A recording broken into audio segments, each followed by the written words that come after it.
الحمد لله كفى وسلام على عباده الذي اصطفى ما بعد فأعوذ بالله من الشيطان الرجيم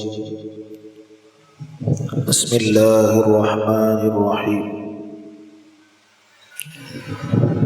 والذين يقولون ربنا هب لنا من أزواجنا وذرياتنا قرة أعين وجعلنا للمتقين إماما صدق الله العظيم۔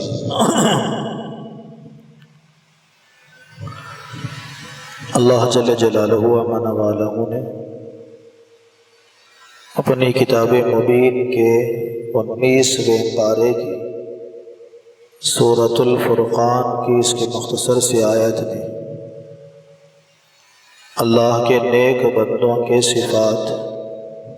ان کے خصوصیات بیان کر رہے ہیں کہ اللہ کے نیک بندے ہوتے کیسے ہیں، ان کی زندگیاں کیسی ہوتی ہیں، ان کے ایمان اور اعمال کی کیا حالت ہوتی ہے اور ان کے اخلاق کی کیا حالت ہوتی ہے، اور صرف وہ اپنی ذات کی بھی فکر نہیں کرتے بلکہ اپنی ذات کی فکر کے ساتھ اپنے گھر والوں کی، بیوی بچوں کی اور دیگر لوگوں کی بھی وہ فکر کرتے ہیں۔ جس طرح اللہ نے مجھے نیک بننے کی توفیق دی، صحیح ایمانی زندگی گزارنے کی توفیق دی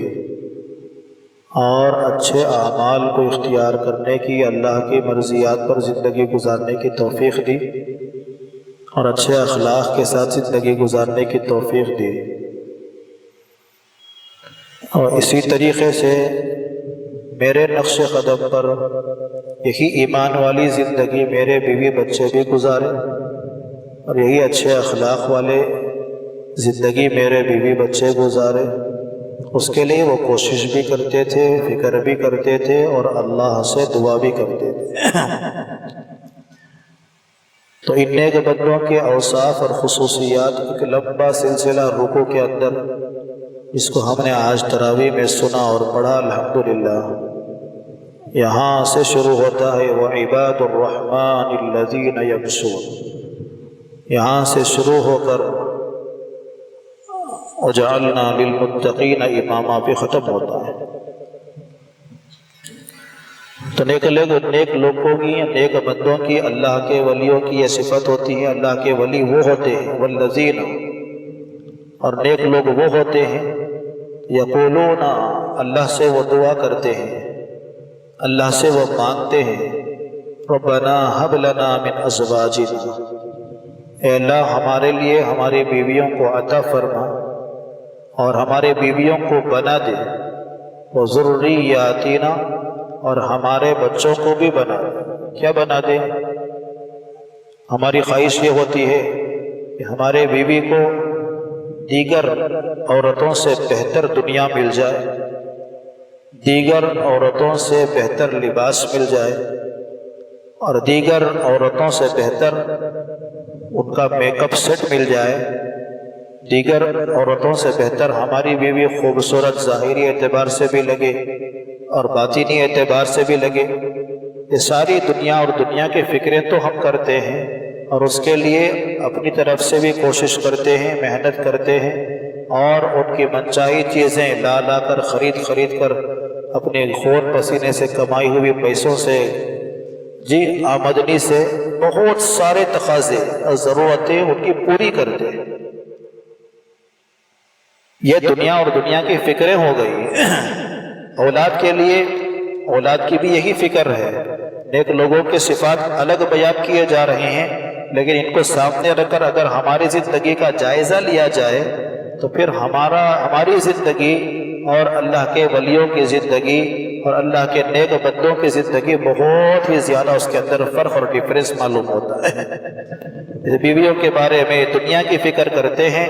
ایسے ہی اپنے بچوں کے بارے میں بھی ہم زیادہ دنیا کی فکر کرتے ہیں کہ ان کے لیے اچھا لباس مہیا ہو جائے، ان کے لیے اچھے شوز مہیا ہو جائیں، ان کے لیے بہترین اسکول کا انتخاب کر لے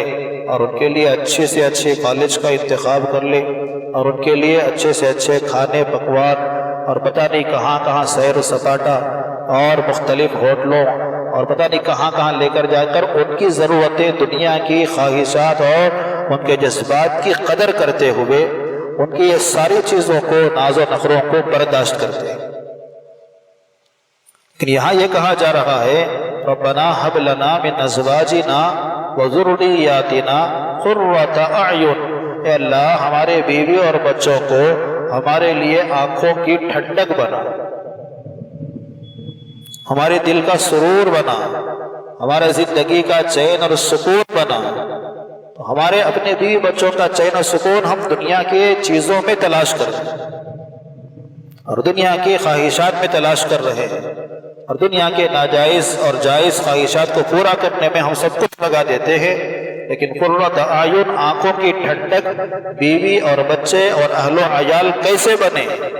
حضرت حسن بصری رحمۃ اللہ علیہ اس آیت کی تفسیر میں بتاتے ہیں آنکھوں کی ٹھنڈک سے مراد اپنے بیوی اور بچوں کو اچھی ایمانی اور اعمالی اور اچھے صفات اور اخلاق کی زندگی دیکھ کر دل خوش ہو جائے، یہ مراد ہے۔ ہمارا مسئلہ پورا الٹا ہوتا ہے، دنیا کی اچھی چیزیں دلا کر ہمارا دل خوش ہوتا ہے اور ان کی ضرورتوں کو پورا کر دل ہوتا ہے، چاہے وہ نماز پڑھے نہ پڑھے لیکن ہم مطمئن ہیں، روزہ رکھے نہ رکھے ہم مطمئن ہیں، یہ قرآن پڑھنا آتا ہے نہیں آتا ہے ہم مطمئن ہیں، اچھے اخلاق اس کی زندگی میں آ رہے ہیں نہیں آ رہے ہیں، ہمیں اس سے کوئی سروکار نہیں، باہر فرینڈ سرکل اس کا کیسا ہے، کون سے دوستوں کے ساتھ اٹھ رہا ہے بیٹھ رہا ہے اور کہاں جا رہی ہے ہماری بچی اور کہاں آ رہی ہے اور کیا اس کی باہر کی زندگی میں کیا گل پلا رہی ہے اور ہماری اولاد کیا کر رہی ہے، اس سے سارے چیزوں سے قطع نظر ہماری آنکھوں کی ٹھنڈک بس یہ کہ اس سے اچھا ایجوکیشن مل جائے، اچھا کمانے والا مل جائے، اچھے کپڑے مل جائے، اچھا کھانا مل جائے۔ ہمارے دارالعلوم شاہ ولی اللہ کے محتمم صاحب سب جانتے ہیں لبیک حضرت، لبیک پڑھاتے ہیں حج کیا میں حجوز میں، وہ حج لبیک پڑھا کے حاجیوں کو روانہ کرتے ہیں دعا کر کے، وہ ہمیشہ تقریروں میں اور عمومی اور خصوصی تقریروں میں بار بار کہتے ہیں ہمارا مزاج یہ بن گیا ہے اور ہمارے بیوی بچوں کا مزاج بھی یہ بن گیا ہے، کیا ہے بھئی کیا ہے تمہاری زندگی؟ انہوں اپنی زبان میں بنگلور کی زبان میں بولتے کیا جی تمہاری زندگی؟ روٹی کپڑا مکان۔ کیا زندگی؟ روٹی کپڑا مکان۔ کیا کرتے ہیں روٹی کپڑا مکان لے کے آخری میں کیا ہوگا؟ کیا بھی ہوتا نہیں، سیدھا قبرستان۔ روٹی کپڑا مکان آخر میں قبرستان۔ یہی اسی دائرے میں رہ کر ہماری زندگی گزر رہی ہے۔ سوچنے کی بات ہے، کتنی گہری بات ہے، مذاق میں لینے کی بات نہیں ہے، لیکن اگر سوچا جائے سمجھا جائے تو اس آیت کے بالکل برخلاف ہماری زندگی اور ہمارے بیوی بچوں کی زندگی۔ اگر واقعتاً اللہ والوں کی صفات، اس اللہ نے کہا وعباد الرحمن، کہ اللہ کے نیک بندے کون ہوتے ہیں؟ وہ یہ ہوتے ہیں کہ وہ اپنے بیوی بچوں کو اللہ کی اطاعت پر دیکھ کر ان کے آنکھوں کی ٹھنڈک بنتی ہے، دل کا چین اور سکون بنتا ہے، اطاعت پر آتے ہیں۔ ہم دوستوں بزرگوں ہمارا کیا حال ہے، ہماری فکریں کیا ہوگی اور ہماری محنتیں کیا ہوگی، ہماری کوششیں کیا ہوگی، اور ہمارے اپنا ایمان کا کوئی ٹھکانہ نہیں، اپنے اعمال کا کوئی ٹھکانہ نہیں، اور اپنے اخلاق کا کوئی ٹھکانہ نہیں، اور اپنی انفرادی اور اجتماعی زندگی بالکل غیر ایمانی اور غیر اخلاقی والی زندگی گزر رہی ہے، تو پھر ہم اپنی ذات سے بھی اپنی فکر نہیں اور اپنے اہل و عیال کی بھی فکر نہیں، لیکن اللہ کے برگزیدہ جو سب سے زیادہ مقبول اور محبوب اور مقبول بندے دنیا میں آتے تھے وہ حضرات انبیاء اور رسول اور پیغمبر ہوتے تھے۔ وہ اپنی ساری زندگی میں جہاں امت کے لیے دعوت کا ایک عظیم الشان راستہ ہموار کرتے تھے، میدان ہموار کرتے تھے، جہاں وہ دیگر لوگوں کی وہ فکر کرتے تھے، وہیں وہ اپنے اہل و عیال سے بالکل غافل نہیں ہوتے تھے۔ سمجھتے کہ لوگ کہتے ہیں کہ بڑے دائی بندے جہاں کو گلی گلیاں نے پھر رہی، روڈا نے پھر رہی اور بیگاں اٹھا لے کو کہاں کے اندرون بیرون ملکوں کا سفر کر رہے، گھر کی حالت دیکھے تو گھر میں بیوی کی حالت خراب ہے، بچوں کی حالت خراب ہے، لیکن یہ جماعت والوں کو کوئی کام نہیں، باہر جاتے ہیں۔ دوستو بزرگوں جتنا وہ باہر کی فکر کرتے ہیں اس سے کہیں زیادہ اندر کی فکر کرتے ہیں، اور اندر کی فکر کے ساتھ دعا بھی کرتے ہیں۔ ایسی بات نہیں کہ اپنی ذات سے اور اپنے گھر والوں کی ذات سے وہ غافل ہو جاتے ہیں اور اپنے گھر والوں کی فکر چھوڑ کر باہر والوں کی فکر کرتے ہیں۔ کبھی کوئی داعی ایسا نہیں ہوتا کہ اپنے گھر کی فکر نہ کرے اور باہر والوں کی فکر کرے۔ کوششیں سب کی ہوتی ہیں، محنتیں سب کی ہوتی ہیں، قربانیاں سب کی ہوتی ہیں، لیکن انسان کا کام کتنا ہے؟ اس کا سمجھانا کام ہے، کوشش کرنا، بتانا، راہ راست دکھانا اور ان کے لیے دعائیں مانگنا۔ اس سے زیادہ کوئی بس کی بات نہیں ہے۔ توفیق کا ملنا نہ ملنا یہ اللہ کے ہاتھ میں، راہ راست پر آنا نہ آنا یہ اللہ کے ہاتھ میں ہے، ہدایت کا ملنا نہ ملنا یہ آپ کے ہاتھ میں نہیں ہے، بلکہ نبیوں کے ہاتھ میں بھی اللہ نے ہدایت نہیں رکھی تھی، ہدایت کی محنت دی اللہ نے۔ اسی لیے اللہ کے نبی کو فرمایا انک لا تہدی من احببت ولکن اللہ یہدی من یشاء۔ اے نبی جی، آپ جسے چاہتے چاہیں ہدایت نہیں دے سکتے، ہدایت آپ کے ہاتھ میں نہیں رکھی ہے۔ اسی لیے اللہ والے نے کہا ہر طرح کے نبی، رسول اور پیغمبر مختار نہیں ہوتے تھے، ہر رسول اور پیغمبر محتاج ہوتے تھے۔ مختار اور محتاج میں زمین آسمان کا فرق ہے۔ مختار کسے کہتے ہیں؟ مختار کل کہتے ہیں کہ ساری دنیا کی چیزوں کا اختیار ہمارے ہاتھ میں ہے، توفیق کے اختیار بھی ہمارے ہاتھ میں، ہدایت کا اختیار بھی ہمارے ہاتھ میں، اور انگلی پکڑ کر راہ راست پر لا لینا کسی کو وہ بھی اختیار ہمارے ہاتھ میں ہے۔ اختیار اللہ نے ہمارے ہاتھ میں نہیں دیا ہے۔ مختار ہم نہیں ہیں، مختار اللہ ہے۔ ہم محتاج ہیں، کیسے محتاج ہیں؟ محنت کے ہم محتاج ہیں، کوشش کے ہم محتاج ہیں، دعا کے ہم محتاج ہیں، اور راتوں میں گڑ گڑانے کے ہم محتاج ہیں۔ ان سب کچھ محنت کرنے کے باوجود اللہ کی طرف سے ہدایت کے ملنے کے بھی محتاج ہیں۔ ہم کوشش میں کامیاب ہو جائیں کوئی ضروری نہیں، محنت میں کامیاب ہو جائیں کوئی ضرور نہیں۔ اسی لیے فرمایا کل ایسے بھی نبی قیامت میں آئیں گے، جسے روایتوں میں آتا ہے کہ ہر امت اپنے اپنے نبی کے جھنڈے کے تلے ہوگا، ہر امتی اپنے نبیوں کے جھنڈے کے تلے ہوگا، لیکن بعض نبی ایسے بھی آئیں گے قیامت میں جن کے جھنڈے کے تلے کوئی نہیں ہوگا، ایک فرد بھی نہیں ہوگا، ایک انسان بھی نہیں ہوگا، حالانکہ وہ نبی ہیں، رسول ہیں، پیغمبر ہیں، ان کو بھی محنت کرنے کے لیے دنیا کے اندر بھیجا تھا، قربانیاں دینے کے لیے دنیا کے اندر بھیجا تھا، لوگوں کو سمجھا کر راہ راست پر لانے کے لیے دنیا کے اندر بھیجا تھا، لیکن وہ اپنی پوری کوشش ان کی طرف سے ہوئی تھی، محنتیں ہوئی تھی، قربانیاں انہوں نے دی تھی، لیکن ہدایت نبیوں کے ہاتھ میں نہیں تھی۔ تو جس کی وجہ سے بعض نبی، رسول اور پیغمبر ایسے بھی آئیں گے کہ کسی کے ہاتھ پر ایک امت کا اس کا فرد ایمان قبول نہیں کیا ہوگا، تو جس کی وجہ سے ان کے جھنڈے کے تلے کوئی امتی ان کے نبیوں کے ساتھ نہیں ہوگا۔ کیا اس کا یہ مطلب یہ ہے کہ نبیوں کے جھنڈے کے تلے اگر کوئی امت نہ ہو تو وہ نبی ناکام ہو گئے؟ نعوذ باللہ، ناکام ہو گئے۔ لا حول ولا قوت، ایسا سوچنا بھی ایمان کے خطرے میں ہے، اور ہمارا ایسا سمجھنا بھی ایمان کے خطرے میں ہے۔ کیوں؟ نبی سے زیادہ محنت کوئی نہیں کر سکتا، ان سے زیادہ قربانی کوئی نہیں دے سکتا، کوشش ان سے زیادہ محنت کوئی دنیا میں نہیں کر سکتا، لیکن ان کی پوری کوششیں اور محنتوں کے لیے اللہ نے بھیجا تھا، لیکن سمجھاتے رہے، بتاتے رہے، راہ راست دکھاتے رہے، لیکن کسی نے مانا کسی نے نہیں مانا۔ وہ نبیوں کے ہاتھ میں نہیں تھا، وہ اللہ کے ہاتھ میں تھا۔ اسی لیے ان کی پوری محنت ہو گئی تھی، لیکن نبی کامیاب ہو گئے، نہ ماننے والے ناکام ہیں، ان کی بات کو قبول نہ کرنے والے ناکام ہیں۔ ایسے ہی ہماری اپنی ذمہ داری بھی یہی ہے کہ ہم کوشش کرتے رہیں، محنت کرتے رہیں، اور آنکھوں کی ٹھنڈک اپنے بیوی اور بچوں کو یہاں وَأَنذِرْ عَشِيرَتَكَ الْأَقْرَبِينَ سے سب سے پہلے فرمایا وَأَمُرْ أَهْلَكَ بِالصَّلَاةِ وَاسْتَبِرْ عَلَيْهَا، اپنے اہل و عیال کو پہلے نماز کا حکم کرو۔ اس کے بعد کیا کہا؟ وَأَنذِرْ عَشِيرَتَكَ الْأَقْرَبِينَ، کہ اپنے رشتہ داروں کی بھی فکر کرو، اور اس کے بعد قُلْ يَا أَيُّهَا النَّاسُ